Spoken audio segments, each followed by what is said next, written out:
12 mos gaboj. Të mos gaboj dhe çuditërisht askush nuk është paraqitur që të më shoqëroj për atje dhe kam edhe hallin e avokatit tim në zotit Cakani që po humbet kohën kot. Mezi po pres të shkoj që në rast parë t'i uroj për test e 3 mandatet që i dhanë me task force-ën e tyre kundër opozitës. Por ikosisht edhe me task force-ën e tyre për të mos vepruar kundër terroristëve elektoral. E ke kopjon në avokatit po. Në këmbim të mandatit që ata presin nga Edi Rama që t'jenë të përjetshëm. President, të përjetshëm sepse nuk i kuptojnë dot krimet intelektuale të Edi Ramës si generatori që nuk ekziston. President, keni bërë një reagim sot në lidhje me çështjen tuaj dhe mezi prisni keni thonë që të përballeni me gjykatë në fakt.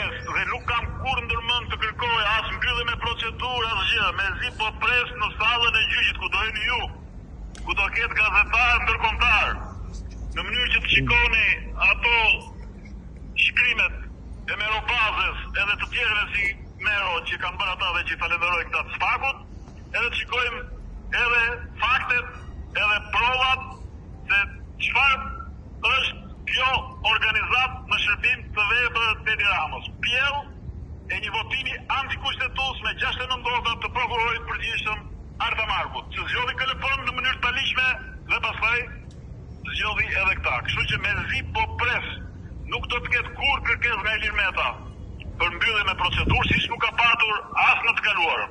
Dhe ky është një proces që do të fitohet siç fitoi presidenti Ilir Meta të gjitha proceset hetimore që bëri parlamenti me 122 kartona kundër tij si presidenti i Republikës.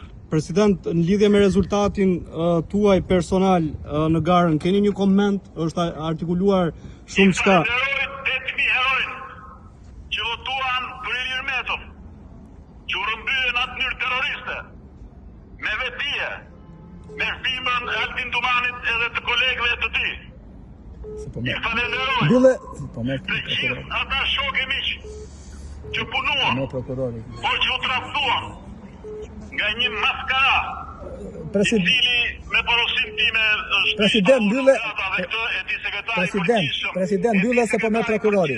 President i Partisë së Lirisë, i cili dorëzoi listën prej 12.000 emrash që kishin bërë shokët, miq, dashamirësit e Ilir Metës për do të Ilir Metën te patronazhistët, sepse priste që të bëj sekretari përgjithshëm në vend të Tedi Blushit sipas premtimeve në bashkëpunim edhe me bashkëpunëtorët e bashkëpunëtorëve.